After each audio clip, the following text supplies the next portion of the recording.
Jamie? Bridget, Sarah, all over it. Thank you very much. Let's kick off the Mad Minutes. All right. Week 14 is underway, and if it was anything like Thursday night, buckle up for Sunday. Let's break down some of the best matchups. 60 seconds on the clock for each game. Shall we play? Let's keep it right there. Bucks, Niners. What are you looking forward to in this one, Jay? I want to see how Todd Bowles attacks Brock Purdy. Bridget just kind of said, hey, he wants to get turnovers. Well, if you want turnovers, come with something. Come with some disguise. Mix your looks up. Do something to make this guy uncomfortable. And we talked about Brady's been undefeated quarterbacks going against their starts, all of that nonsense. A lot of that was with Bill Belichick in New England, coming up with the schemes and all of that to confuse these young quarterbacks. I want to see what it's going to look like, what Brock can do out there. Yeah, I'm on the same page. The Niners are a worthy opponent, but in the sense that Todd Bowles is like, you're a defensive coach. All this attention is on Brock Purdy this, Brock Purdy that. Like all the Devin White types. Are you like, we're going to shut this dude down? I want to see the Buccaneers try to win this game 9-6, and they might have to, Peter. Yeah, you thought what Baker Mayfield did was impressive. Brock Purdy last week came in and he told the media that he had 4 snaps leading up to the game last week, was thrown into the mix and was able to do it. Look, the Niners are favored, and I think as much as you want to confuse Brock Purdy, handoff left, handoff right, the defense might take care of the job. Niners defense is so good. Both had 3.5 sacks last week. It's going up against Brady. I don't think Tristan Wirfs necessarily is playing. All time. I really want to know what Kyle Shanahan was thinking watching Baker Mayfield operate in the 2-minute offense last night. We'll see how Brock Purdy goes on Sunday. I know. All right, let's head to Buffalo. A huge AFC East divisional showdown between the Jets and the Bills. Most excited for in this matchup, Peter? Yeah, well, let's see what the Mike White experience is like. Kyle mentioned it great yesterday and went into great detail that last year Mike White had this wonderful performance, then went to Buffalo and it was like, oh, wait a second. Like, that's the real... I thought Mike White was awesome last week against the Vikings. He really hung in there, took some real hits and delivered.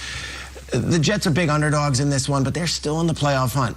Let's see if they can keep it close and do what everyone else has done to the Bills. Found a way in the very end when they keep it to a 1-score game. Yeah, I'm going to take it to the other side. You talk about Mike White for this Buffalo Bills defense. You played against this guy last year. You have 4 interceptions. Go out there and dominate against him again. We just found out Von Miller's going to be lost for the season. Greg Rousseau, step up. It's your moment now. Go out there and ball. But the Jets, they're trying to figure it out. They're trying to continue to play to stay in that playoff race. This is going to be a huge game for Buffalo, who lost to the Jets in that first game in New Jersey. Now back home, get the W at the crib. Yeah, and that loss was Josh Allen's worst game of the year. I played like bleep afterwards. Tough to win when your quarterback plays like bleep. And he did, and he knows it. Focused as hell, I think a little bit pissed off. But there's also this sense of Buffalo, like, you are the 1 seed, like right now. Hold serve, and you get a home playoff game in a bye. Don't mess this up and lose to the Jets twice to 2 different quarterbacks in 1 year. The Jets defense has been having some moments. Quincy Williams, really Sauce Gardner, Quinnen Williams, they could make a name for themselves in that game. Let's stick with the divisional battles and look to Detroit, where the Lions host the Vikings, where they are underdogs. Jason, what are you looking forward to in this matchup? It's a playoff game for the Lions at this point. Each and every game finishing out the season is a must-win if they want to have an opportunity to get to the dance at the end of the year. So for the Lions, go out there and attack. You are favored to win this game. Who cares about any of that stuff? Get after Kirk Cousins, shut Justin Jefferson down, and find a way to get the win. The world is just waiting to laugh at the Vikings. Just waiting. Like, they're on the top rope with their arms up, being like, ha, ha. I've seen the headlines out there. Worst 10-2 team of all time. I've also seen the information about the numbers add up and, like, their win differential and all that. It's all there.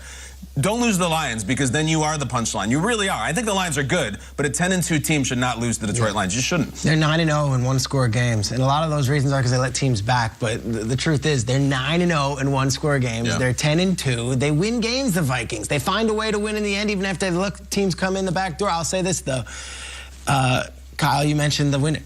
They're plus 10 on points. So they're 10-2, but plus 10 in points. It's the worst point differential ever for a team that has 10 wins after 12 weeks. The Cowboys game killed them.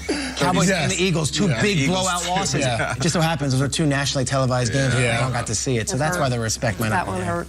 All right, let's take a look in our own backyard for a matchup within the NFC East with massive implications. The Eagles taking on the Giants down the street in MetLife. Kyle?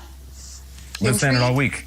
Biggest Giants game in 5 years. I like this time of year because we separate the adults from the children. And we get rid of the dead wood, and it's like, we don't talk about you anymore. We're not starting with all 32 teams. If the Giants lose this game, they will have 1 win in the last 6 games. Bye. We got other teams to talk about. Biggest Giants game in 5 years, certainly would be their biggest victory. They'd have to flip the table here. Daniel Jones has to hang tough. The Eagles' defense is really good. They have 42 sacks. That's the most since the 1987 Eagles team, which was when Reggie White was just absolutely destroying offensive lines. And Daniel Jones has been hit a bunch. The offensive line has not kept him up as well as they probably would have liked the last few weeks. I know what Daboll's going to try to do. He's going to try to keep the ball out of the Eagles' hands and do a lot of the bootlegs and the waggles and that stuff. They have to make sure Daniel Jones can stay healthy for the stretch run. I'm curious to see how the game plan goes with Jones. Yeah, the Eagles get after the quarterback. They also pick him off. They're leading the league in turnovers with fumbles and that. And Darius Slay, James Bradbury are huge for them. But I want to see Wink Martindale. I want to see what defensive schemes he comes up with for Jalen Hurts in this Eagles offense that has been rolling through everybody this season. Let's go, Wink. I always like when Peter gets a waggles in there. QB waggle. QB waggle. Yeah. Waggle. We're going to waggle through this show. Bootleg and waggle. We have